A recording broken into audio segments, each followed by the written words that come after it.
Les petites filles pleuraient bruyamment alors que leur mère les jetait sur le lit et commençait à ranger ses vêtements dans un sac. Son visage était tendu de colère, comme quelqu'un prêt à se battre contre le monde entier. Monsieur Peter, son mari, dit doucement. Les bébés pleurent. Ils ont besoin de leur mère. Mais Linda répondit d'une voix froide et tranchante. Ils ne me concernent plus. Je te quitte. Elle continua à fourrer ses vêtements dans le sac sans même le regarder. S'il te plaît, ne pars pas, supplia Peter. Si ce n'est pas pour moi, reste au moins pour ces enfants innocents que Dieu nous a donnés. Linda se tourna vers lui et lança sèchement. Je ne me suis pas mariée pour souffrir. Puisque tu ne peux pas m'offrir la vie que je veux, c'est fini. Ne viens pas me chercher. Quant au bébé, fais-en ce que tu veux. Je m'en fiche. Elle fit une pause, tordit ses lèvres avec amertume et ajouta. Pour être honnête, je me fiche même qu'il vive ou meure. Sur ce, elle ferma son sac et quitta la maison en claquant violemment la porte. Tout avait été paisible autrefois entre Peter et sa femme. Mais tout changea le jour où il perdit son emploi. Depuis, Linda menaçait de partir. Elle se plaignait de tout, de la petite chambre où il vivait, de la nourriture simple qu'il devait manger. Peter la suppliait sans cesse, non seulement parce qu'il l'aimait, mais surtout pour ses deux petites filles, Marie et Naomi, qui n'avaient que 3 mois. Mais Linda n'écoutait jamais. Monsieur Peter prit les bébés dans ses bras et les berça doucement. Bien qu'elle continuait à pleurer, il les berça encore et encore jusqu'à ce qu'elles finissent par se calmer. En regardant leurs visages innocents, son cœur était lourd, mais sa voix était ferme. « Je n'ai peut-être pas d'argent pour vous offrir la meilleure vie, murmura-t-il, mais je vous promets d'être le meilleur père du monde. » Il continua à les bercer doucement, et peu après, les jumelles s'endormirent. Le lendemain matin arriva avec la faim et l'inquiétude. Monsieur Peter se réveilla sans nourriture, sans argent et avec 2 bébés qui pleuraient, affamés. Il n'avait pas le temps de s'apitoyer sur son sort. Il devait agir, il devait subvenir à leurs besoins. Comme il n'avait plus d'emploi, il sortit et loua une brouette. Il attacha les bébés contre sa poitrine et se rendit au marché pour chercher du travail. Il se mit à pousser des sacs lourds pour les gens. Beaucoup le regardaient. Certains le regardaient avec pitié, d'autres lui souriaient et glissaient quelques pièces dans ses mains pour les bébés. Une vieille femme, le visage empreint d'une profonde compassion, l'arrêta et dit doucement. « Tu fais un excellent travail. » Puis elle lui mit 500 néras dans la main. « C'est pour les bébés. » Monsieur Peter s'inclina légèrement et la remercia, puis reprit son travail. Mais tout le monde n'était pas aussi gentil. Une femme bruyante siffla et cria. « Mettre du plaisir. Quand tu t'amusais au lit, tu ne pensais pas à la responsabilité. Maintenant, souffre seul. » Monsieur Peter l'entendit clairement. Ses paroles faisaient mal, mais il ne répondit rien. Il se fichait de ce que les gens pensaient. La seule chose qui comptait pour lui, c'était que ses filles aillent bien. Après une longue journée de travail pénible, Monsieur Peter rentra chez lui. Bien qu'il ait passé la journée à pousser des charges lourdes en s'occupant de ses bébés, il se sentait heureux. Il avait gagné assez d'argent pour s'occuper de ses filles. Ce soir-là, il alla à la pharmacie du coin et expliqua sa situation au pharmacien. Il demanda de l'aide pour acheter ce dont il avait besoin pour nourrir ses bébés. Le pharmacien, compatissant, lui fit une liste qui incluait du lait en poudre pour nourrissons et quelques médicaments de base. Monsieur Peter paya tout et rentra chez lui, reconnaissant. Jour après jour, il continua à travailler avec les jumelles attachées à sa poitrine. Il n'avait personne pour l'aider. Sa mère était décédée, et il n'avait pas de sœur. C'était épuisant, mais il ne se plaignait jamais. En fait, il ressentait de la joie, car il parvenait à prendre soin de ses filles. Au début, il ne croyait pas pouvoir y arriver. Mais il s'en sortait, et les bébés allaient bien. Un lundi matin, alors qu'il sortait avec sa brouette, une voix familière l'appela. C'était Maman Caroline, une voisine âgée. Elle s'approcha et dit. « Laisse-moi prendre les bébés aujourd'hui. Je veillerai sur eux jusqu'à ton retour. Monsieur Peter hésita. Elle ajouta doucement. Je veux t'aider. En plus, le soleil est trop fort pour ces petites. Ne t'inquiète pas, je prendrai bien soin d'elles. Après un moment de réflexion, Monsieur Peter lui confia les bébés et partit travailler. Même s'il était soulagé de ne pas avoir à les porter toute la journée, son cœur était inquiet. Ces filles étaient tout pour lui. Depuis le départ de leur mère, un lien incassable s'était formé entre eux. Il aurait donné sa vie pour les protéger. Mama Caro, comme tout le monde l'appelait, était pauvre, mais d'une grande bonté. Elle s'occupait des bébés avec amour, elle les nourrissait, les baignait, les habillait avec douceur. Le soir, lorsque Monsieur Peter rentrait, il retrouvait ses filles rieuses et heureuses dans les bras de Mama Caro. Il souriait avec gratitude et les ramenait chez lui. Dès ce jour, Mama Caro l'aida chaque fois qu'il sortait avec sa brouette. Les jumelles grandirent en connaissant deux personnes, leur père aimant, et Mama Caro, qu'elles appelaient Mama. Marie et Naomi n'allèrent pas dans les meilleures écoles privées, mais leur père s'assura toujours de travailler dur pour payer leurs frais de scolarité et acheter tous les livres nécessaires. Il leur apprit aussi à être gentilles, respectueuses et travailleuses. À 18 ans, les jumelles obtinrent leur diplôme du lycée communautaire. Monsieur Peter était rempli de fierté. Les filles étudièrent jour et nuit pour leurs examens Ouaséjan. Marie obtint un score de 325 au Jean. Naomi fit encore mieux, 341. Toutes deux furent admises en faculté de médecine et chirurgie dans la même université. Mais c'est là que le véritable combat commença. Un après-midi, Marie et Naomi rentrèrent à la maison en riant, pleines d'excitation. Elles coururent vers leur père et lui tendirent leurs résultats imprimés du Jean. Monsieur Peter sourit et les félicita. « Ô mes filles, vous avez bien travaillé. Je suis si fier de vous. Maintenant, je peux marcher dans la ville la tête haute. Mes filles vont bientôt devenir médecins, dit-il en faisant semblant de marcher comme un homme important, la poitrine gonflée. Ils rirent tous ensemble. La maison était remplie de joie. Mais plus tard, Monsieur Peter alla silencieusement dans sa chambre, et son sourire s'effaça. Il s'assit au bord du lit, silencieux et le cœur lourd. Il n'avait pas d'argent, même pas assez pour en sponsoriser une seule. Il était complètement fauché. Il baissa la tête et murmura pour lui-même. Toutes ces années de dur labeur. Maintenant que mes filles ont réussi, je ne peux même pas payer leurs frais. Il se sentait comme en train de se noyer, impuissant et honteux. Mais il serra les poings et murmura. Non, je ne laisserai pas l'argent les arrêter. Je ferai tout ce qu'il faut. Mes filles doivent devenir médecins.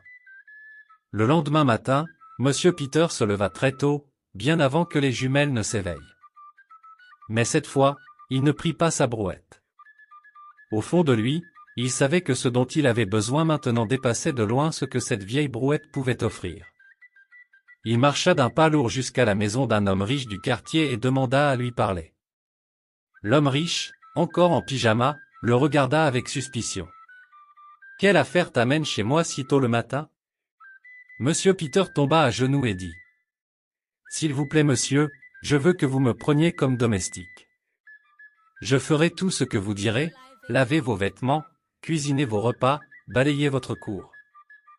Aidez-moi simplement à envoyer mes deux filles à l'université. Je travaillerai pour vous comme un esclave jusqu'à ce qu'elles obtiennent leur diplôme. » Il expliqua à l'homme riche que Marie et Naomi étaient sa vie, la seule joie qui lui restait. Il le supplia de tout son cœur. Mais l'homme secoua la tête et répondit froidement.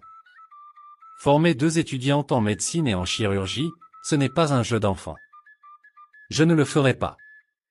Monsieur Peter se releva silencieusement et partit. Mais il ne s'arrêta pas là. Il alla frapper à 5 autres maisons de riches, une après l'autre. Chaque fois, il se mettait à genoux et suppliait, offrant de servir en échange des études de ses filles. Mais tous dirent non. Épuisé et brisé, Monsieur Peter rentra chez lui. Pendant 2 jours, il rentra du travail sans dire grand-chose. Il était silencieux. Son cœur était lourd. Il ne savait pas comment annoncer à ses filles que leur rêve risquait de ne pas se réaliser. Mais un soir, il rassembla son courage et les appela dans sa chambre. « Mes filles, dit-il doucement, je suis désolé. Je vous ai déçues. Pardonnez-moi. J'ai fait une promesse, il y a longtemps, quand vous étiez toutes petites, que je vous enverrais aux 4 coins du monde pour étudier. Mais aujourd'hui, je n'ai même pas assez pour vous envoyer à l'université. » Il tenta de rester fort, mais sa voix se brisa. Il détourna le visage et avala difficilement pour retenir ses larmes. Naomi se leva et dit doucement. « Papa, il n'y a rien à pardonner. Nous savons combien tu nous aimes. On sait que si tu avais l'argent, tu nous aurais envoyés même sur la lune. » Marie ajouta. « Que l'on aille à l'université ou non, on t'aimera toujours. » Elles passèrent leurs bras autour de leur père et le serrèrent fort dans leurs bras. Cette nuit-là, quand Monsieur Peter fut sûr que ses filles dormaient, il s'agenouilla en silence à côté de son lit et commença à pleurer à Dieu. Sa voix était basse, mais la douleur était profonde. « Dieu, s'il te plaît, aide-moi. Je n'ai rien, mais toi, tu as tout. Mes filles méritent cette chance.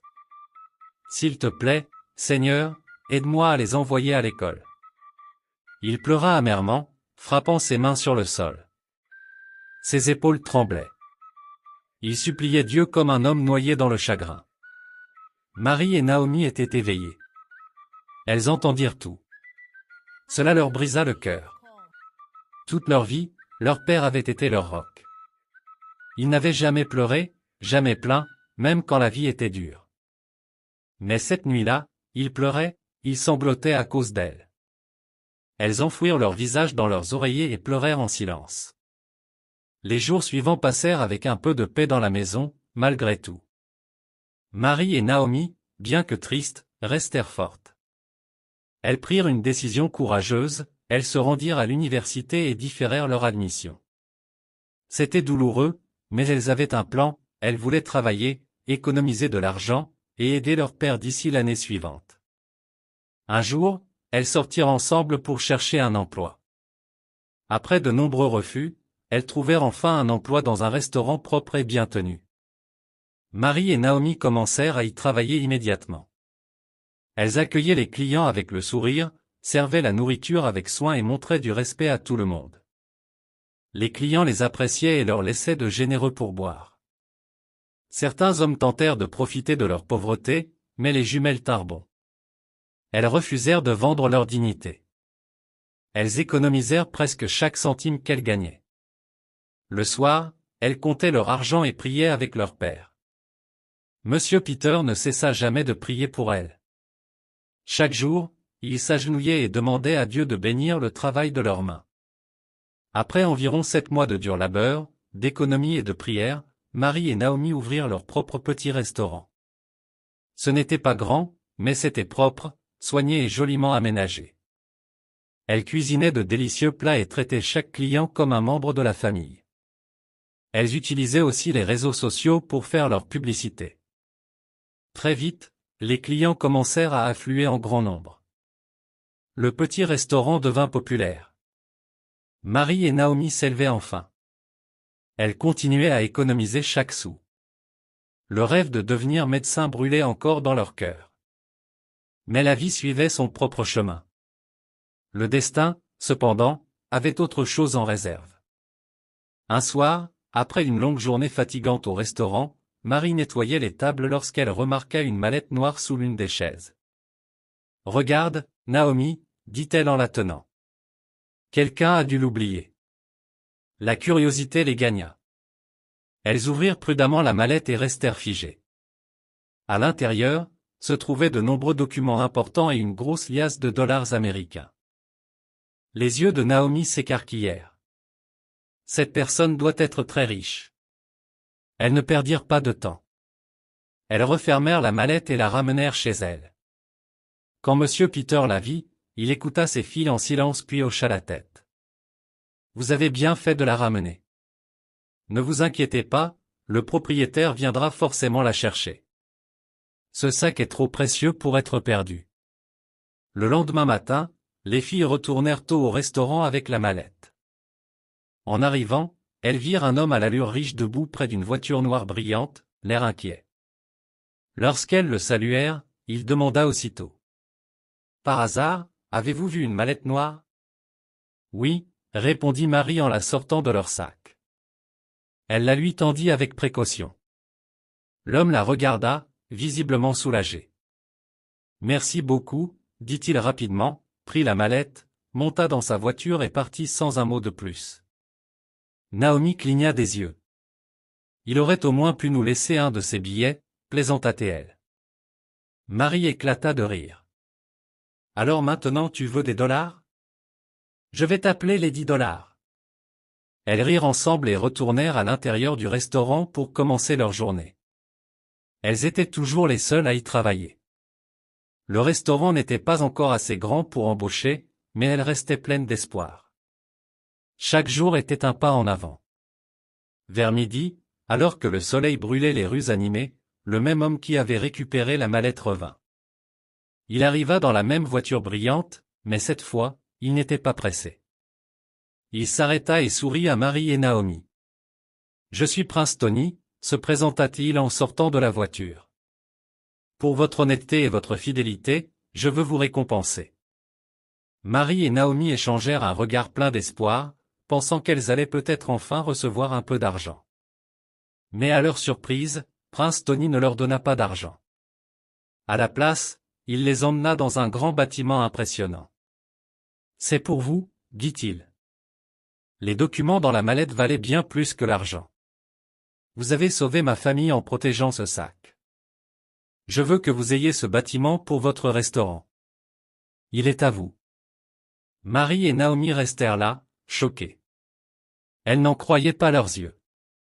Elles avaient travaillé si dur, et maintenant, leur rêve semblait se réaliser.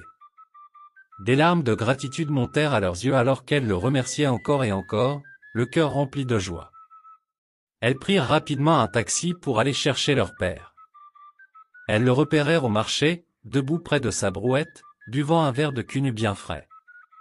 Sans dire un mot, elles coururent vers lui et le serrèrent dans leurs bras. Les gens du marché les regardaient, étonnés de voir ces deux belles jeunes femmes embrasser un homme pauvre. Monsieur Peter ria, secouant la tête d'incrédulité. « Asseyez-vous, » dit-il avec un sourire chaleureux, « laissez-moi vous offrir un peu de cunu. » Elles s'assirent avec lui, savourant la boisson fraîche, leur excitation débordante. Finalement, Naomi prit la parole. « Nous avons une surprise pour toi. »« Papa. »« Qu'y a-t-il » demanda Monsieur Peter, intrigué. Sa curiosité était piquée. Il souriait, se demandant ce que ses filles allaient lui révéler. Les mots ne suffisaient pas à exprimer leur excitation, alors elles se levèrent simplement et lui firent signe de les suivre. Monsieur Peter se leva immédiatement et les suivit. Lorsqu'ils arrivèrent devant le grand bâtiment, la voix de Naomi retentit, débordante d'émotion. « Il est à nous, papa. L'homme qui avait perdu la mallette nous l'a donnée. Il a dit qu'on devrait y ouvrir notre restaurant. » Des larmes de bonheur remplirent les yeux de Monsieur Peter. Il n'en croyait pas ses oreilles. Le restaurant, ce nouveau départ, cette récompense pour l'honnêteté de ses filles. C'était tout ce qu'il avait toujours rêvé pour elles. Ils célébrèrent ensemble, rire et joie remplissant l'air alors qu'ils se tenaient devant le bâtiment qui leur appartenait désormais. Ce soir-là, à la maison, Marie et Naomi s'assirent avec leur père. Elles voyaient la fatigue sur son visage, les années de dur labeur qui laissaient leur marque. Marie parla doucement, mais avec fermeté. « Papa, il est temps que tu arrêtes de pousser cette brouette. Tu ne rajeunis pas. Ce genre de travail est pour les plus jeunes, pas pour toi, » dit-elle avec amour. Naomi acquiesça. « On s'en occupe maintenant. Tu nous as donné tout ce qu'il fallait pour réussir, et maintenant c'est à ton tour de te reposer. » Monsieur Peter ouvrit la bouche, prêt à protester, mais il vit la détermination dans les yeux de ses filles. Il ne put qu'être ému par leurs paroles. Elles avaient travaillé si dur, et désormais, elles tenaient debout, indépendantes. Le cœur serré mais rempli d'une immense fierté, Monsieur Peter accepta de prendre sa retraite ce jour-là. Prince Tony ne leur avait pas seulement offert le bâtiment. Il l'avait aussi entièrement meublée avec des chaises, des tables, des assiettes et des casseroles neuves. Il leur avait fourni tout ce dont elles avaient besoin pour réussir. Les filles mirent tout leur cœur à rendre l'endroit parfait. Le restaurant de Marie et Naomi débordait d'activités. L'ambiance y était chic, chaleureuse et accueillante. Les plats étaient délicieux et leur hospitalité bienveillante, patiente et sincère était la clé du succès. Très vite, les clients affluèrent, séduits à la fois par les mets savoureux et par l'atmosphère accueillante. Le restaurant n'était plus seulement une entreprise, c'était un symbole d'espoir, une sortie de la pauvreté, un rêve devenu réalité grâce au travail et à la persévérance. Plus important encore, les filles prirent soin de leur père. Il n'avait plus à travailler sous la chaleur. Elles le traitaient comme un roi, pourvoyant à ses besoins comme il n'en avait jamais rêvé. Ses mains fatiguées et usées n'avaient plus à porter de lourdes charges. Il passait ses journées à profiter des fruits de leur labeur, sachant que ses sacrifices les avaient menés jusqu'ici. Mais Marie et Naomi n'oublièrent pas celles et ceux qui les avaient aidés. Elles se souvenaient de Mama Carl, qui les avait soutenues quand elles étaient bébés. Elle était désormais âgée, toujours malade, mais elle avait été un pilier dans leur vie. Marie et Naomi s'assurèrent qu'elles vivent dans le confort. Elles rénovèrent sa petite maison, la rendant agréable et habitable. Chaque mois, elles lui envoyaient de l'argent, payaient ses factures d'hôpital et veillaient à ce qu'elle ne manque de rien. Leur gentillesse envers Mama Carl était aussi sincère que l'amour qu'elles avaient pour leur père. Elles connaissaient la valeur de la gratitude et voulaient s'assurer que les personnes qui les avaient soutenues ne soient jamais oubliées. Un après-midi, une femme entra dans le restaurant, l'air fatigué et perdu. « Que voulez-vous » demanda l'une des employées, curieuse. La femme leva les yeux, remplie d'espoir. « Je cherche un emploi. » L'employé, sentant la détresse dans sa voix, la conduisit auprès de Marie et Naomi. « Je peux tout faire, laver la vaisselle, nettoyer les sols, servir à table. Je vous en supplie, j'ai juste besoin de travailler. » Bien qu'il n'y ait pas de poste vacant, Marie et Naomi ressentirent une étrange attirance envers cette femme. Elles ne pouvaient pas l'expliquer, mais elles décidèrent de lui donner une chance. Elles lui confièrent le poste de plongeuse. Elles ignoraient encore que cette femme était Linda, leur mère. Après 3 mariages ratés avec des hommes riches, elle s'était retrouvée sans rien. Repartie de zéro, elle avait utilisé les autres autant qu'elle avait été utilisée. Mais cette fois, elle n'avait nulle part où aller. Le lendemain, Monsieur Peter vint rendre visite à ses filles. Après les salutations, il se rendit à la cuisine, où il aperçut Linda. Elle ne l'avait pas vue, alors il se retira discrètement, le cœur lourd de souvenirs. Il trouva ses filles et s'assit avec elles, sa voix grave et calme. « Vous avez une nouvelle plongeuse ?»« Oui, papa, » répondit Marie. « Tu la connais ?»« Non, » répondirent elles toutes les deux, surprises. « Pourquoi tu nous poses cette question ?» Il se racla la gorge, parlant lentement et posément. « Cette femme, c'est Linda, votre mère. » Les yeux de Naomi s'écarquillèrent, incrédules. « Notre mère ?»« Oui. C'est votre mère. Après son départ, j'ai brûlé toutes ses photos. Les souvenirs étaient trop douloureux. Vous n'avez donc jamais vu son visage. » Les trois se dirigèrent alors vers la cuisine. Quand Linda vit Monsieur Peter debout devant elle, son visage se vida de toutes couleurs. Elle resta figée, incapable de dire un mot. Monsieur Peter prit une grande inspiration. Et se tourna vers Linda, la voix ferme mais chargée d'émotion. « Les femmes qui t'ont embauché, ce sont tes filles. » Le visage de Linda se vida de toutes couleurs, ses lèvres tremblaient alors qu'elle murmurait. « Je suis désolé.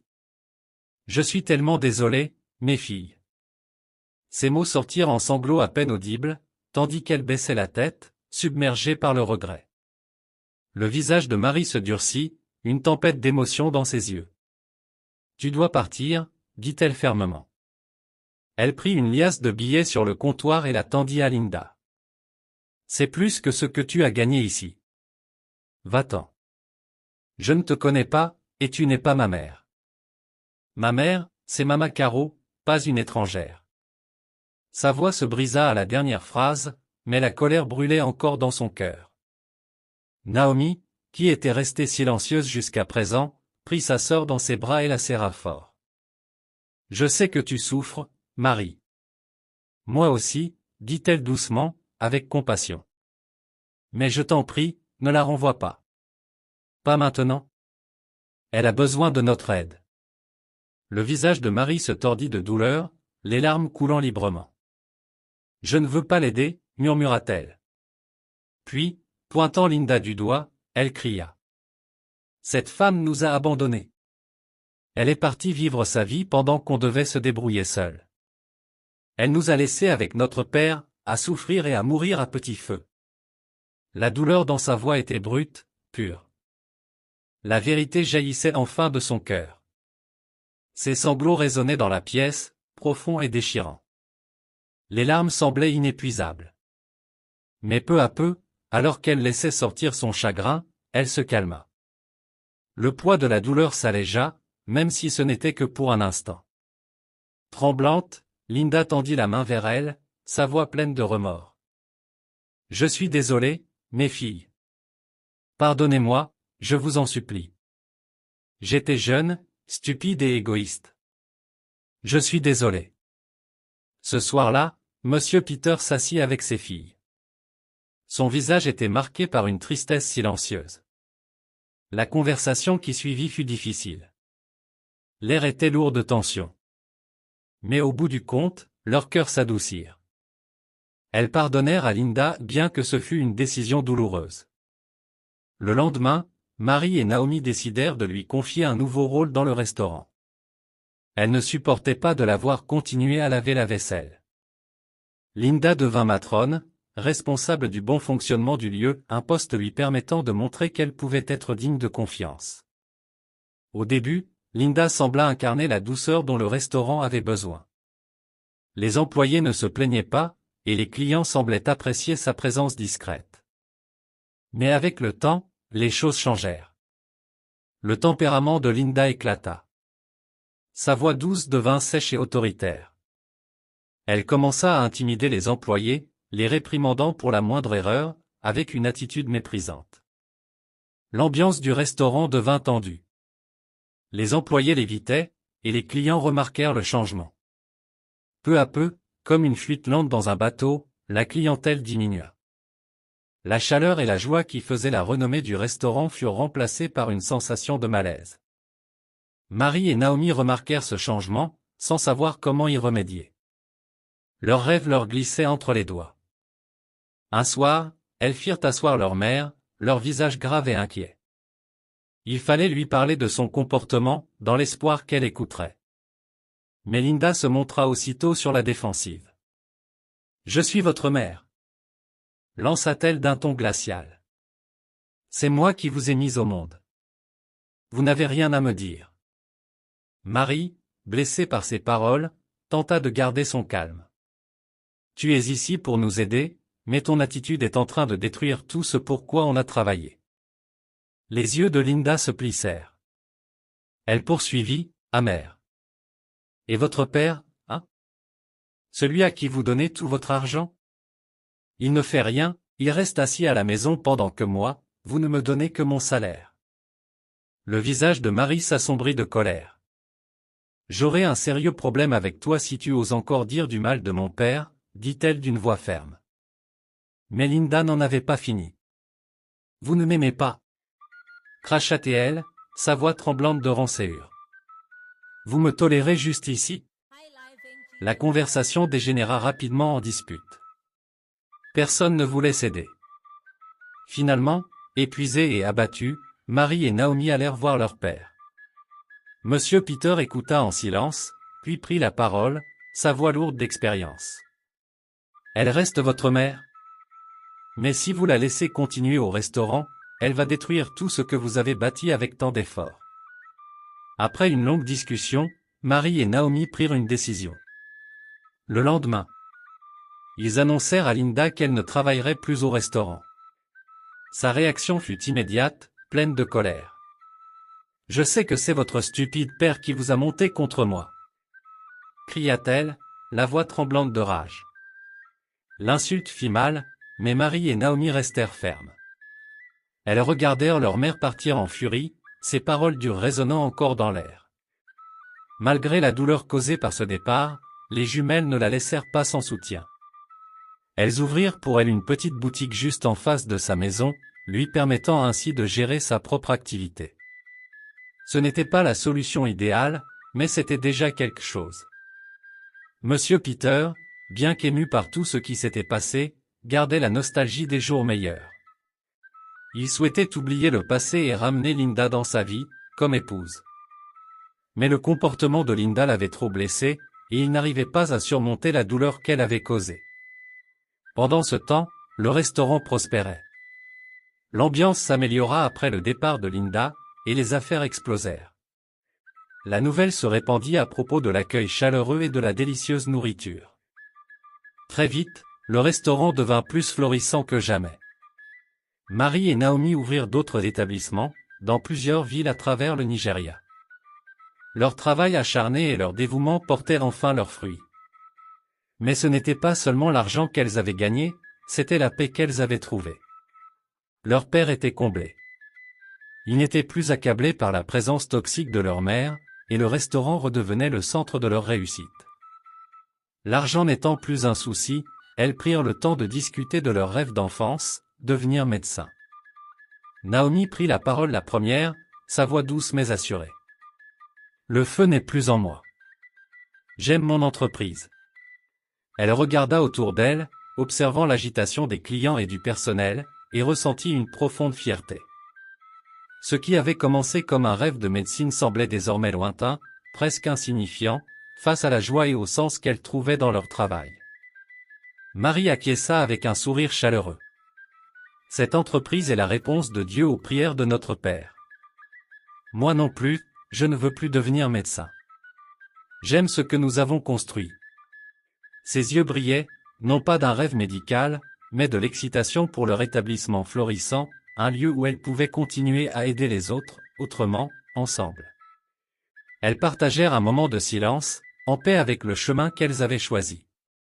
L'ambition pour la médecine s'était transformée en passion pour leur entreprise.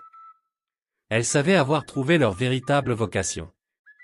Avec le temps, des prétendants commencèrent à apparaître pour Marie et Naomi. Elles étaient prêtes à ouvrir un nouveau chapitre de leur vie. L'excitation des préparatifs de mariage remplissait l'air. Elles décidèrent de se marier le même jour, chacune avec son futur mari. Mais une inquiétude demeurait, laisser leur père seul. Après réflexion, elles décidèrent d'en parler. Un après-midi, elles s'assirent avec lui, un peu nerveuses mais déterminées. Marie commença, la voix douce. « Papa, nous savons que tu es heureux que nous ayons trouvé des époux, mais cela nous inquiète que tu sois encore seul. Toutes les femmes ne sont pas comme notre mère. Nous croyons qu'il existe de bonnes femmes. » Naomi prit le relais. « Papa, nous t'avons trouvé une femme bien. » Le visage de Monsieur Peter s'adoucit en regardant ses filles. « Qui est-ce » Naomi sourit, certaine de leur choix. Elle travaille dans l'un de nos restaurants. Elle a toujours été gentille avec nous, et on lui demande même conseil parfois. Son mari est décédé, et elle a 2 enfants. Si tu l'épouses, ces enfants seront comme nos petits frères et sœurs, et on s'assurera qu'ils aient une bonne éducation. Monsieur Peter fut surpris. Il ne savait quoi penser. Mais après un long silence, il hocha lentement la tête. J'ai besoin de temps pour réfléchir. Après 2 jours de réflexion, il accepta. Il rencontra Madame Ruth, la femme dont ses filles parlaient avec tant d'estime, et après avoir discuté avec elle, il vit qu'elle était sincère et généreuse. Il donna son accord pour l'épouser, apaisé par cette décision. Le mariage fut fixé pour coïncider avec celui de Marie et Naomi. Ce jour-là, l'église était remplie d'amour et de joie, Monsieur Peter, Marie et Naomi se marièrent ensemble. Mama Caro, qui avait été une figure maternelle pour tous, se tenait fièrement comme maman d'honneur, symbole de l'unité et de l'amour familial. Ce fut un jour de nouveau départ, non seulement pour les filles, mais aussi pour leur père. Merci de votre attention, Et que Dieu vous bénisse.